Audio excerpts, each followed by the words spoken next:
Let's now look at the national state of readiness ahead of the predicted extreme weather conditions. I am joined by Head of National Disaster Management, Dr. Elias Sithole. Dr. Sithole, thank you so much for your time and for joining us this evening.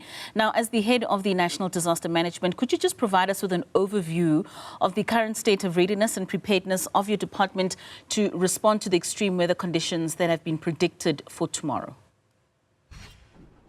Thank you very much. Good evening to you and to the viewers as well. Yes, we have received an early warning from South African Weather Services as early as the 26th of September. And during that time, we have immediately activated our teams because the early warning indicated that we might receive the widespread showers and thunderstorms in other parts of the country as from today until Tuesday.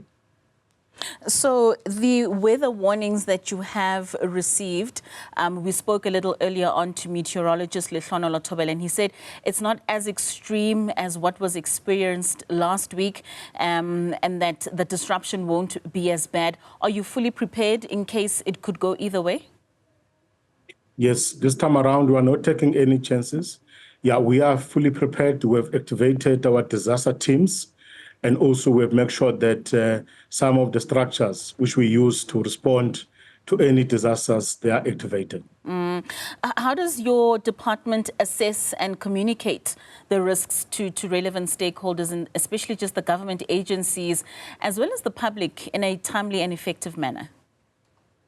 Yeah, once we receive an early warning from South African Weather Services, we then communicate with our provincial disaster centers. Then immediately, the provincial disaster management centers, they will then communicate with the municipal disaster management centers and distribute the early warning extensively within the municipality space. But also from our side, we work with other departments to make sure that from their own space, they also distribute the early warnings as well. But also, we then make sure that some of the community structures, we actually distribute those early warnings. You mentioned earlier on, Doctor, that you're more prepared this time and you're not taking chances. Were you a little less prepared last week? No, we were prepared, but last week, maybe one of the challenges which we have identified when we were doing the debrief is that as much as we've alerted the communities in terms of there must be take note of the weather warnings, but we did not really go to the extent where we closed those roads to make sure that the communities comply with our warning.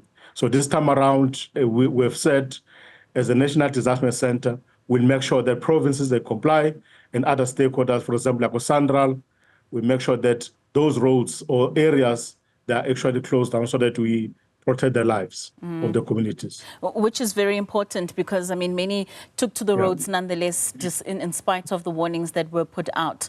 Are there any extensive ways of communicating with especially citizens across the country and those that would be traveling on those same roads in order for them to adhere to these warnings? Because it does seem that communities don't exactly listen to the warnings as they're put out.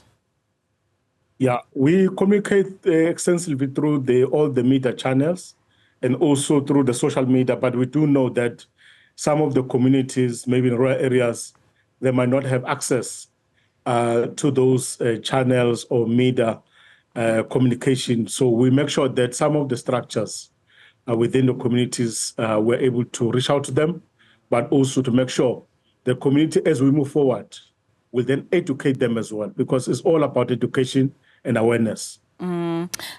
Does the department leverage on any technology, some data analytics and just early warning systems to enhance situational awareness and risk assessment and just the decision-making in the response to extreme weather events? Yeah, we have signed an MOU with the CSIR and other technology like your space agents in South Africa to make sure that we get all the data which we need in terms of making decisions. But also we've gone to the extent where we've signed an MOU with the SNDF so that we can leverage to the resources which SNDF they have and SAPS as well. All right. I mean, you spoke earlier on with regards to some of the lessons that you learned and mainly about the road closures. Speak to us about maybe within that debrief, some of the insights that you've learned, even from other past experiences with extreme weather and events of natural disasters that have informed just some of the strategies that you're putting in place and the capabilities in enhancing risk reduction, especially for this coming weekend.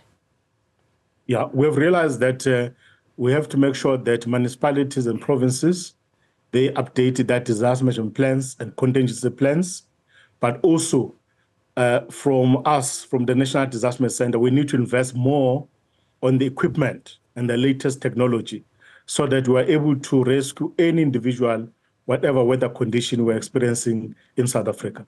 All right, Dr. Sithole, thank you so much for your time. We certainly do hope that you are very ready for this coming weekend, even though it doesn't seem as disruptive as last week. That's Dr. Elias Sithole, the head of National Disaster Management.